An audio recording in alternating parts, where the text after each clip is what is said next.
That's amazing. But yeah, long week. Okay. All right. So I should be, yeah, this should be speaker now.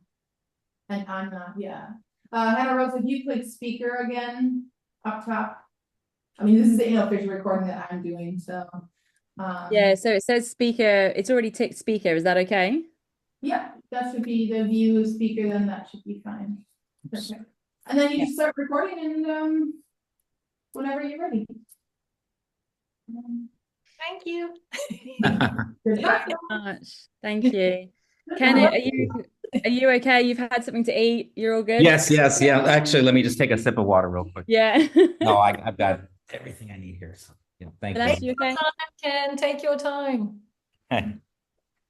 Okay, I think we need to be out of here at a certain time, so we probably should start. Okay. All right. I will press record in a second. Again, thank you so much for being here, both of you. Thank you. Thank you. This is the best. All right, let's get started. Hello, and welcome everyone to the fifth Douglas Dialogues conversation. My name is Dr. Hannah Rose Murray, and I'm a historian and member of the Globe Lane Initiative, which organises Douglas Week every year. I'm so honoured to be here, and I can't wait for the conversation we're going to have today. We are so grateful and honoured to be joined by Kenneth B. Morris Jr., great grandson of Anna, Murray, and Frederick Douglass, and great grandson of Olivia America Davison and Booker T. Washington, and co-founder and president of Frederick Douglass Family Initiatives. And we are also really lucky and honoured to have Celeste-Marie Bernier, Professor of US and Atlantic Studies at the University of Edinburgh, and Frederick Douglass, family historian. And she is the author and editor of a forthcoming 10-book series, count them 10, Douglass Family Lives, the Anna, Murray, and Frederick Douglass family biography and collected works. And I love these conversations. They're always so powerful, so enriching. And last year, I was just working out with Celeste. It was a year and a half ago, I think, that this is the last Douglas Dialogues. Oh, And for that fourth conversation, it's mad, isn't it? We talked about Anna Murray Douglass and Frederick Douglass and the five Douglass children, Rosetta Douglass, Lewis Henry Douglass, Frederick Douglass Jr., Charles Raymond Douglass, and Annie Douglass, and how every member of the family were activists in their own right. And I was wondering whether we could start once again with Anna Murray Douglass, this amazing freedom fighter, revolutionary intellectual powerhouse, very beautifully illustrated in your t-shirt as well, Celeste, who yes. Anna Murray Douglass was yes, exactly, in our pins, Ken, yeah. And Anna Murray Douglass was the beating heart of this family. And Ken, I wanted to start with you and ask you about the beautiful words that you describe here, the Douglass family freedom fighting collective, and what does that mean for you, and what does this look like with Anna Murray Douglass at the center of that, in the heart of it? Well, thank you very much. And it is my honor always to be with both of you and to have these conversations. And I'll add to what you said, Hannah, to that I always learn something about my own family when I'm with Celeste. So I always look forward to this conversation. And really, that kind of thinking of the Douglass family as a radical freedom fighting collective, that came from my interaction with Celeste and her scholarship around the family. We started to really talk about Anna maybe 11, 12 years ago, where we've made a concerted effort to lift up her life and legacy and make sure that we were talking about her in a way that positioned her as an equal partner to Frederick Douglass in the struggle for freedom. And we've made significant progress over the years in getting her story out there and also seeing the narrative around her legacy changing by Douglass scholars. And I owe that 100% to my friendship with Celeste and the knowledge that she's been able to drop on me and my family. And I just love talking about Anna. And I am just as proud of her as I am of Frederick, because she was, as we say, the queen. She was the person that was, running the family. Frederick was on the road, all the time, and she is raising the children. She's making sure that she's working to help support him and support the family financially. As into the conversation, we'll learn more about what she did. But I owe so much to Celeste because what she has done with her research and her scholarship and her writing is going to change the narrative and how people understand how they treat Anna, and really position her in a way that she's going to get her flowers. Mm. Amazing. And Celeste, what does that phrase, a freedom fighting collective, what does that mean for you? And again, sort of conversing with Ken about his family. I have no words, but I promise to find some. Hearing your beautiful words, Ken, and being in these spaces together, these spaces and places of memory, of love, of honoring the ancestors, of honoring the beating heart, Hannah, as you beautifully said, is a precious gift and a privilege. Anna Murray Douglas was a queen, absolutely. Anna Murray Douglas was a legend. Anna Murray Douglas was the center of the ring of fire of Douglas family lives, past, present, and future. She was a legend in her lifetime. White supremacy has done its best to obliterate her and has failed. She has been defiant, undefeated, and has retained her power and her force in intellectual, social, political, and moral transformation. And in her life and in her marriage to her husband that changed US civil rights history, she, in herself and of herself, has been working as part of the radical collectives you beautifully talk about, Ken, which is so awe-inspiring, of change makers today, of social justice. And she had a zero tolerance against anyone who preached egalitarianism to practice injustice. And she had a discerning eye. And always in our conversations, Ken, we love to share new things. And so Rosetta Douglas Spragg and all the children spoke about no one could read character like Mrs. Anna Murray Douglas. So she figure you out. Yeah. So she's figuring out her own time, she's figuring out the current time, and she's figuring the future. And so her queenly status speaks to that visionary prophetic fire that she had. And I would say that that's probably in the DNA, being able to read character, because my mother, Nettie Washington Douglas, certainly falls in line with that ability to be able to read character. And I think I maybe have a little of that, but not to the degree that my mom and Anna haven't had it. You know, Ken, I have the great privilege of speaking to your ancestors through writing and through history, and I have the great gift of speaking to you and your mom through now. And I can't tell you the number of times where it's rippled pebbles in the pool, where I hear voices, I see moments, I feel feelings that I see in 1846, 56, 76, 1910, I see in 2025. Those moments of your family, those moments of your legacy are living, breathing now realities. And I just want to throw in just right in the beginning, because we've been talking about Anna all week, as we should, and every conversation. I just finished a panel here in Boston, and we were talking about her. And the quote that you really turned me on to, which when I think about her, she said, "My husband is battling the minions of oppression. Why not I endure hardship so that my race may be free?" Mm. Mm. Mm. That's so beautiful. It's so beautiful. And Ken, we've spoken together about this, haven't we?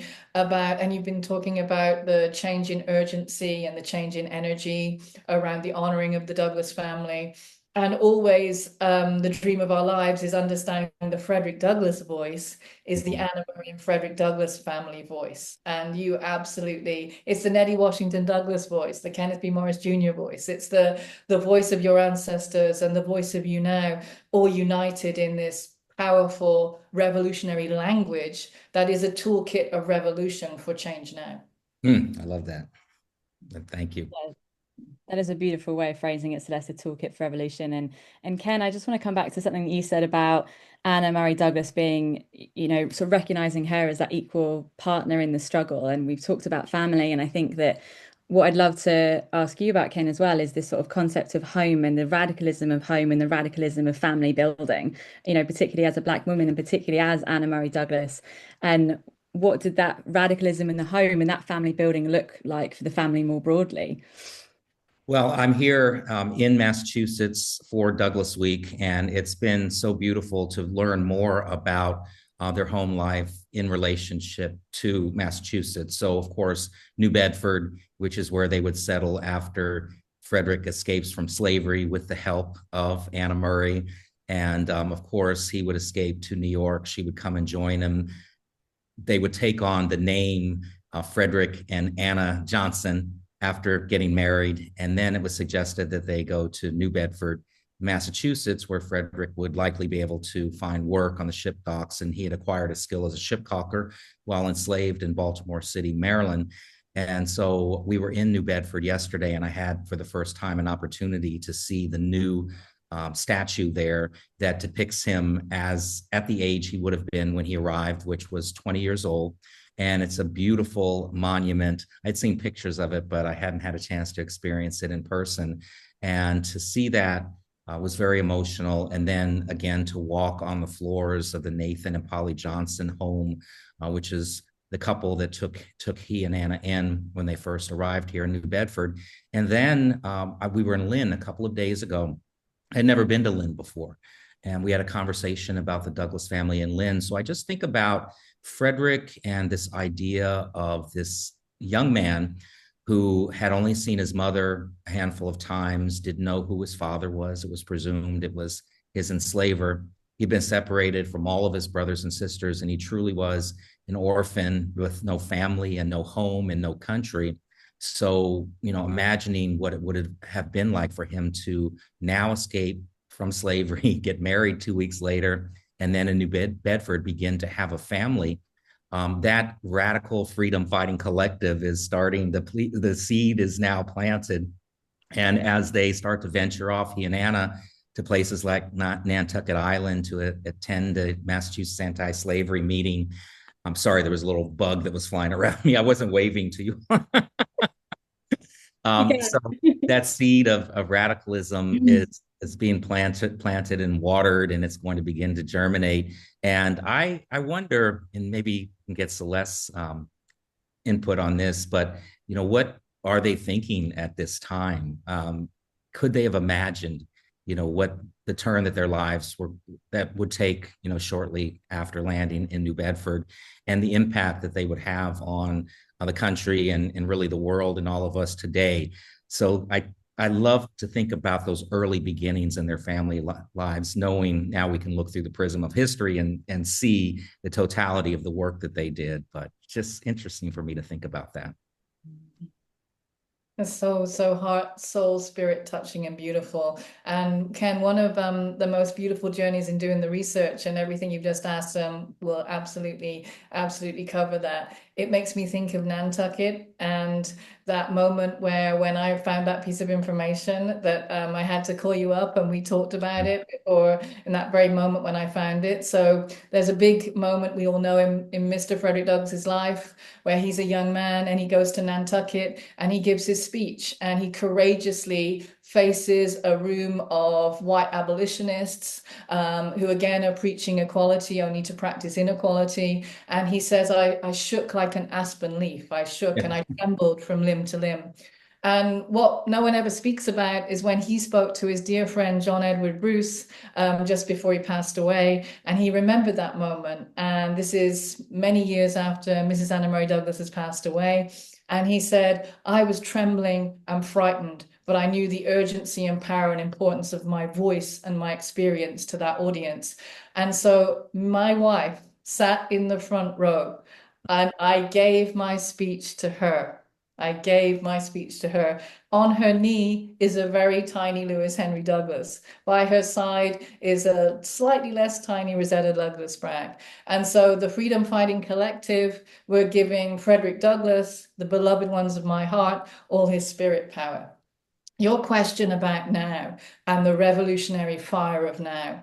When Mr. Frederick Douglass, as we know, was giving his speeches in woods and forests and risking his life in Maryland to do it, Mrs. Anna Murray Douglass, a tiny young person, was in love with him and saw his urgency and importance for the movement. Frederick Douglass was giving speeches to the brotherhood and the sisterhood in Nathaniel Turner, revolutionary fire of change and equality and the spirits fighting for a new world order. together.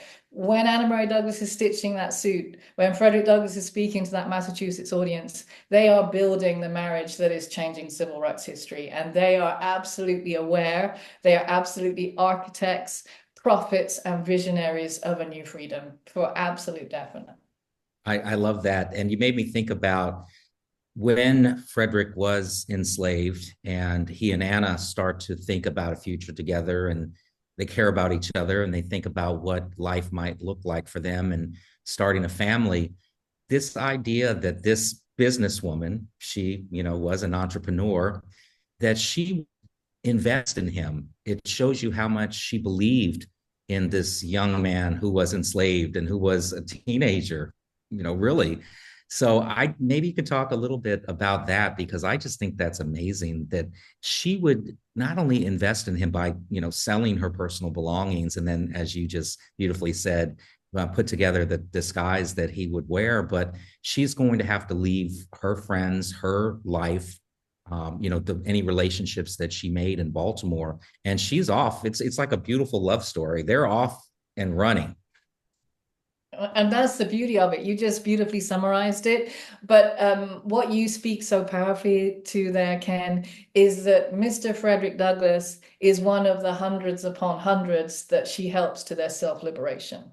Yeah. Children of all ages, adults of all ages. And they are absolutely the love of each other's lives.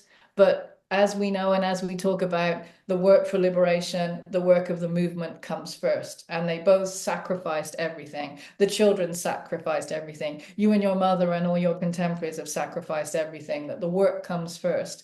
And so when Mrs. Anna Murray Douglass, as a young woman, goes to Frederick Douglass, exactly as you say, she's helping him because of her egalitarian commitment to education as transformation. And she is a person who believes in education as a pathway to liberation. And that is her urgency in safeguarding Frederick Douglass, because she knows exactly what will happen to him if he stays in the South. And she sees his importance for the movement and for the liberation and for the cause. And absolutely, as we often talk about too, as her best friend said, the Belles of the Eastern Shore fought for Mr. Frederick Douglass and she won. Yeah, I love it. That's a direct quote. And he won too, probably even more so. And that's what people don't talk about that. He called her the love of my life, the love of my life. And he said, everything I have done in my life is because of her, for her, and made possible by her. Wow. The queen in all senses then. And I love what both of you saying earlier about the ability to read character, right? You can really picture Anna Murray reading Frederick Douglass from when they were younger and knowing, right, that he had the capacity to be who he could be.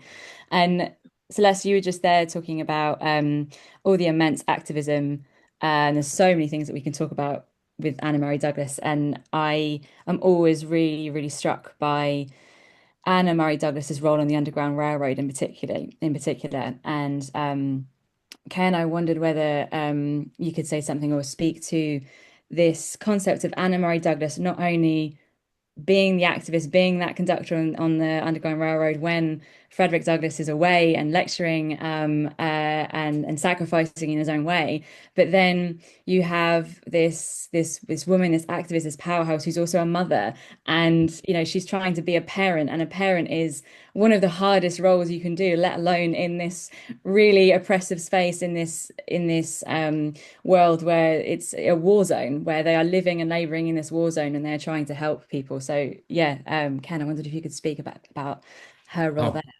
Yeah, and her role obviously was important, and she had to juggle a lot of things. And I think about being a parent myself of two daughters, and been married myself now for 41 years, approaching the length of time that Frederick and Anna were married at 44. But just to think about, how time consuming it is, and the responsibility to raise, people that contribute to society and that are good people. And we do that at a time where we are not owned by somebody. The federal government, says it's legal to own you and illegal to teach you. So they're doing this, and she's doing this in the middle of, slavery, in the middle of all of the, craziness that was going on. And so she would have had to have been, such a strong woman in order to be able to do what she did. And then when you think about Frederick being gone all the time, not only is he absent and he's not there, and she has to, pick up the slack for that, but how worried she would be and they would be when he's gone. Is he ever going to come back? And the stress that would cause and the trauma that would cause. But we still have to educate the children. We still have to raise the children. Oh, by the way, we've got freedom seekers coming through the house. And so kids get to work. You are abolitionists already. It's in your DNA, it's in your blood. And so people are coming through the house. The children are not just outside playing, they are conductors themselves on the Underground Railroad. So it was a whole enterprise that she is the CEO of. And I got that from Celeste as well. So just to put it in that context. That's so beautiful. And it makes me think of a CEO among CEOs, right? Yeah. A queen among queens. And you're in Boston right now, I think, Ken. And so, we have to give you something new. We have to make sure that Good.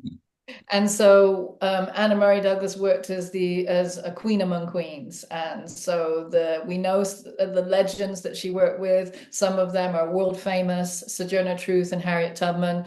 But no one has honored the fact that they were close collaborators and that they were all well renowned during their lifetimes. Anna-Marie Douglass's network stretched from Maryland through Kentucky, through Rochester, through the eastern and western seaboard. She was running an Underground Railroad network of kinship ties, friendship ties, Black radical allies, names we know, names we don't know, names we'll never know, who were working and risking their lives in the battle for freedom. And one of those was Harriet Hayden. And Harriet Hayden, obviously being the queen in Boston. And in that same interview, Mr. Frederick Douglass is giving more of his stories and John Edward Bruce knew how to get Mr. Frederick Douglass to tell these stories. And she was best friends with Harriet Hayden. Harriet Hayden, a queen in her own right, married to Lewis Hayden, of course, themselves world famous liberators working in the movement. And there's this great moment where John Edward Bruce and Frederick Douglass are talking and they're saying, Harriet Hayden, she knew how to hide people. Anna-Marie Douglass, she knew the best places to hide. And John Edward Bruce then said, yeah, but Sherlock Holmes couldn't even find where the hiding of Harriet Hayden would happen. So there's this competition. That's great. I love that. So this idea of being freedom fighters, warriors, risking life, risking the courage, the bravery, the sacrifice, and as you say, Ken, of every person. And always we want to honor Miss Annie Douglass, who was the young freedom fighter in the family, her mother's namesake, a legend in her own right, and due to her beloved brother recording her age, 10 years, 11 months, and 21 days on this earth, and she gave her life for the freedom movement and was the beating heart of the Underground Railroad. And brilliant. She was brilliant, like her parents. So brilliant. We need new words. The words. Yes, yeah. And can you mention there, obviously, that every member of the family, all of the children, including, of course, Annie Douglass, are activists in their own right. And I know that you are so fascinated with and passionate about the North Star and the newspapers and how this was an enterprise of writing, creating, distributing, and that was very much a family collective, wasn't it?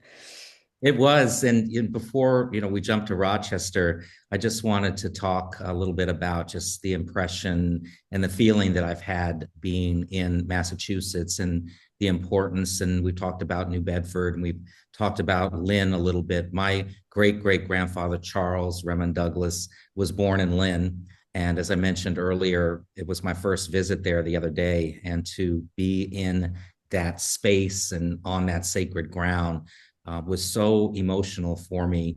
And then we've been talking about this is the 180th anniversary of Frederick Douglass publishing his first autobiography, The Narrative, in May of 1845, and the 180th anniversary of him having to flee after it was published because the notoriety of that best-selling book threatened his freedom. And so here he is having to go off to England, Ireland, and Scotland and leave his family because of the danger that was posed by the publication of that group. And so to be in Lynn, knowing that's where he wrote the book. And then we started off the Douglass Week at Camp Meigs, which I'd never been there before. And that was the training ground for the Massachusetts 54th and 55th regiments, as well as the 5th Cavalry, which Charles would be a part of eventually. But he and his brother Lewis were, members of the Massachusetts 54th. And I had a chance for the very first time to, walk around, again, that sacred ground, and to learn about that history.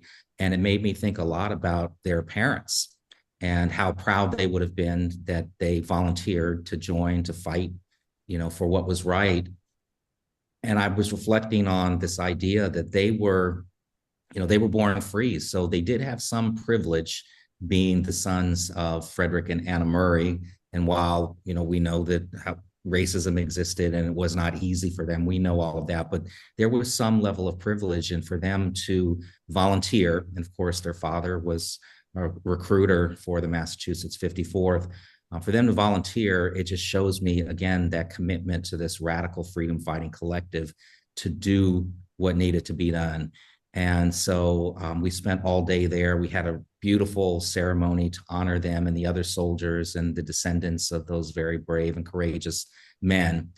So it's been an emotional week. We're coming to a close here tomorrow, but I just wanted to throw that out there because of where we are and the importance of Massachusetts in the life of the Douglass family. And then we know that when Frederick flees to Europe, and he's there almost 2 years, and he lands in a place called Newcastle upon Tyne, and with the help of his abolitionist friends, and I'm going to ask Celeste to jump in here because the way the story is told, there are these benevolent people that came together and negotiated his freedom and purchased his freedom. And then he was able to return to the United States a free man. But I think there's more to the story here. As we always know, Ken, there's always more, right? I just wanted to honor you and stand in solidarity with you and share my heart with you on the experience of honoring the 54th and the 5th, and in honor of the bravery and courage and sacrifice of Lewis Henry Douglass, Charles Raymond Douglass, and Frederick Douglass Jr. Lewis Henry Douglass, as we know, at the battleground where he thought he would lose his life in Morris Island, said, "If I die in the cause of humanity." Yes. Charles Raymond Douglass said, "I will not desert, I take a bullet first." Yeah. They gave their lives on freedom's ground, and they prepared to die for freedom. And that legacy lives on in the courage of all the family members. Ken, you're absolutely right in terms of the legacy of Frederick Douglass's journey and the Douglass family's journey internationally. The story that gets told is the lone voice, the lone freedom fighter, and Anna Murray Douglass and Frederick Douglass as a partnership and a marriage that changes US civil rights history, decide together that for the movement and for resistance and for the fight and for the freedom struggle, Frederick Douglass, not only to save their lives, as you say, because he courageously named names and took all their lives in his hands when he published his book, that he would go into and travel internationally and spread the movement. So Anna Murray Douglass knew the sacrifice involved. All the children knew the sacrifice. Your ancestor, a baby just born in Lynn, knew that legacy. And as you say, the fundraising of the liberation, the legal liberation, as Frederick Douglass said, my chattel poison papers, was orchestrated by Anna Murray Douglass and Frederick Douglass together, deciding when Mrs. Anna Murray Douglass said, "Come home," to her husband, "you are needed in the fire and the fight here," that he needed those chattel records, as Frederick Douglass described them, those atrocity documents, and they together organized those white abolitionists in the service of Black liberation. Yes, and thank you for sharing that, because a lot of times the way all of the stories are told, throughout the history of the arc of the Douglass family story, it's told from a white supremacist looked through or talked about through that lens. And we look at the benevolent heart and Christian heart of people that helped him along the way, but we don't always talk about the resistance and the self-liberation that occurred. And so I think it's really important. And when your biography comes out, your Anna Murray Douglass biography comes out next year, that these stories will be told in the way that they happened, and that people will understand her importance. And so back, Hannah, to your question about Rochester, after Frederick returns back to the United States a free man, he would begin to publish the North Star newspaper in Rochester in December of 1847, and shortly thereafter moves the family from Lynn to Rochester. And in reading Celeste's scholarship, and in particular her manuscript, her Anna Murray Douglass Revolutionary Liberator manuscript, just the descriptions of the children during this time and how it was important that Anna makes sure that they're educated, of course, but also that they're learning typesetting at the North Star. And there's one description that just sticks in my mind. I believe it was my great-great-grandfather, Charles, who was sitting on a stool, and there are descriptions that he's so small that his feet can't even touch the ground. And that also Charles was a paper boy at one point. So I just love those stories. But, Anna put them to work right away, early. And they're right into the mix. They didn't have any choice either through DNA, but also just the fact that it was important. And Anna made sure that they were going to be in the mix with all of this. I mean, that's so beautiful, Ken. Every time you say it, it touches my heart and makes me nearly fall off my chair with how beautiful. And just thinking of your ancestor, little tiny soul, on that bench and his feet trying to, and then having to carry those newspapers. They were big, they were beautiful qualities, but things were not any more improved as he was carrying that. And the struggle and the courage of the family, and thinking too about the struggles, and you spoke beautifully, Ken, a moment ago about now and the urgency of now and the Douglass family in now. Anna Murray Douglass was at war against Black phobic Rochester. That was the family's description of the white supremacist communities in Rochester who they risked their lives to live among and to run the Underground Railroad among.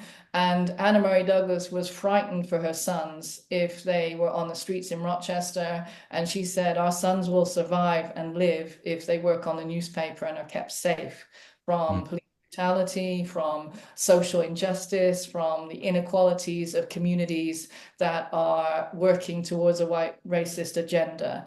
And I think, just the urgency, Ken, of what you said about what needs to be on record and what needs to be honored on the record. What never gets told in the international story of Frederick Douglass is the inhumanity of his treatment at the hands of white racist abolitionists.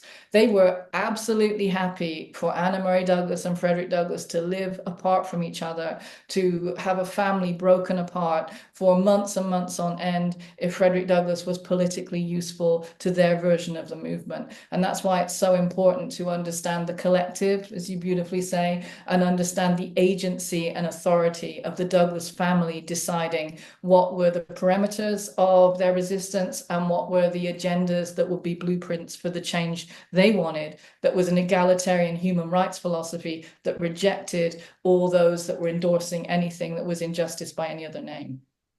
That's what I've been engaging with this week, the part of the story where Frederick, of course, starts to speak, and he's a paid lecturer for the Massachusetts Anti-Slavery Society. And he was told to just tell your story, tell your story, Frederick, and basically leave the philosophy and the thinking and the strategy up to us.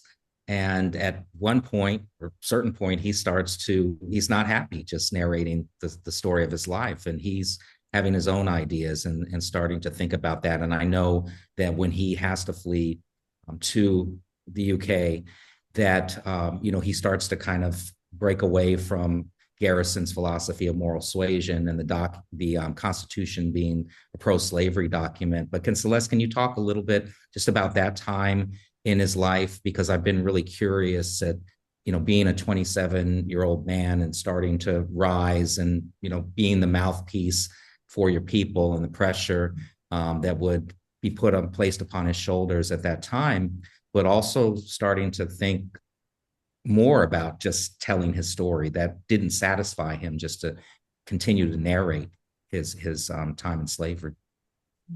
I think, Ken, you've already beautifully said all the important words there and shared all the important stories. But to add to it, maybe perhaps the most powerful sentence he says at that time is, I must speak and write the word to be written and spoken by me.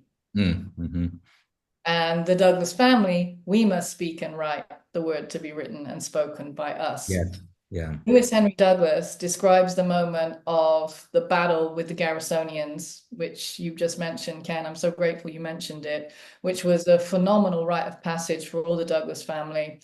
The Garrisonians wanted to, and this is Lewis Henry Douglas speaking, wanted to destroy and kill the Douglas family influence. And the jealousy, the rage, the disrespect. Like you say, as Frederick Douglass said, I'm being paraded as a political object, not an equal human being. Mm-hmm. And so that attempt to destroy the newspaper is set up in Rochester and not Boston, because if they had tried to set it up in Boston, the Garrisonians would have committed violence against them. So this was a battleground and a front line. And Lewis Henry Douglas talks about the ways in which the Garrisonians were committed to destroying the influence of the family voice. And that was why the newspaper, as a vehicle of equality, justice, and human rights of all rights, as we know the Douglas family always spoke about, without any sectarianism, without any kind of narrowness, our whole world is humanity and our whole world is rights, was their understanding and their absolute war against anything that was another form of injustice, self-interest, and not about the movement and the cause. Yeah. That's beautiful. Thank you both so much for sharing so many of your thoughts. And again, to you, Ken, for sort of sharing your experience of this week, sort of coming at the end of Douglas, of what is an emotional week. And you both touched there on the importance of telling stories, but having stories erased, not only of Anna Murray Douglas, but also the children. And I wondered if both of you could say something, Ken, coming to you first, about the importance of Frederick Douglass Jr., who was the family historian, and what impact that's had on, your own family and understanding your own family and yeah, what that means. Yeah, and that's a beautiful question. And I, again, owe everything that I know about Frederick Jr. To Celeste, because, when you consider five children, and in order to descend from Frederick and Anna, you can only descend through Rosetta, their oldest daughter, or Charles, their youngest son. Frederick Jr. had seven children, but unfortunately and tragically, all of them passed away before reaching adulthood. I couldn't even imagine what that would have been like for the grandparents and, of course, the parents. And then as we heard earlier, Annie passed away at a very young age. And so just keeping up with my own line and the brilliance of my own branch of the family tree and trying to learn all of that has been a lot. But I didn't really know a whole lot about Frederick Jr. until really interacting with Celeste. So I'm going to let the expert talk about Frederick Jr. No, I mean, we often talk that we can about how there are so many beautiful, fun stories, especially among brothers. So Yeah. Charles Grandma Douglas and Frederick Douglass Jr. and the baseball and the music and, and the competition with their violin playing between Frederick Yeah. Douglass Jr. and Charles Graham Douglas. So there's all the beautiful stories of love and brotherhood and the sisterhood with Rosetta Douglas Spragg as the eldest sister. And so all those stories too, of love and joy. The power of Frederick Douglass Jr. I sit at his feet every day. He is my educator, and he is, as I learn with your family, you're all always right, and you are my educators, and you always tell me the right way to go when I get stuck.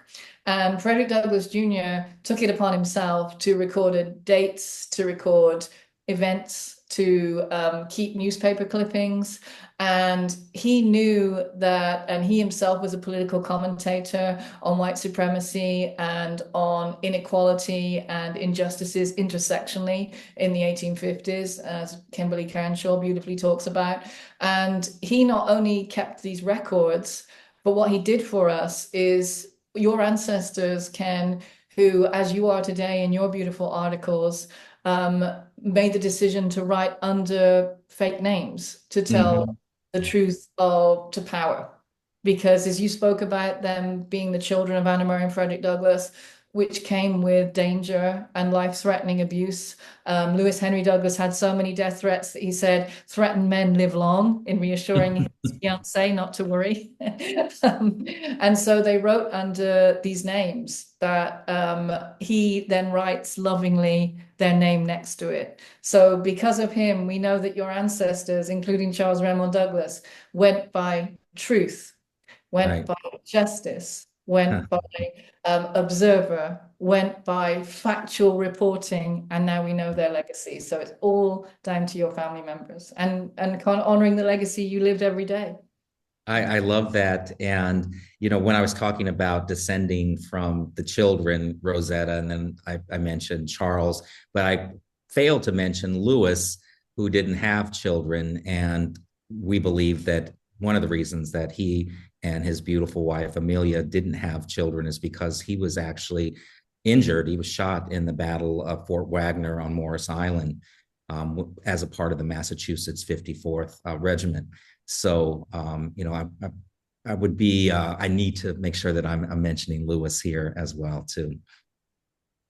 So we can honor Lewis Henry Douglass and also give you something you can. It'll take 1 second. Harriet Bailey Douglas Spragg, one of Rosetta Douglas Spragg's daughters, the only person that she loved to read her storybooks was Lewis Henry Douglass.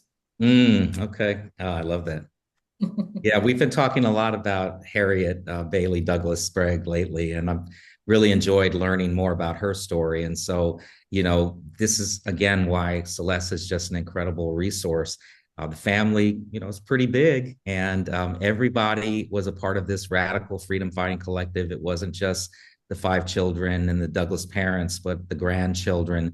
And Hannah, as you mentioned, there are 10 volumes of books on the Douglas family that so far Celeste has somehow, written. I don't know how, but she has.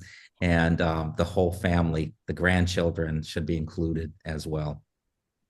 I think, when we often wonder the how, I think your family wrote them, and I just try and not get in their way. Thank you. But I do get in their way because I ask questions, but I try not to. I love Exactly. that. And maybe for a future conversation, we can chat about the grandchildren because I know I myself would love to learn more about them. Unfortunately, we are going to have to leave it there.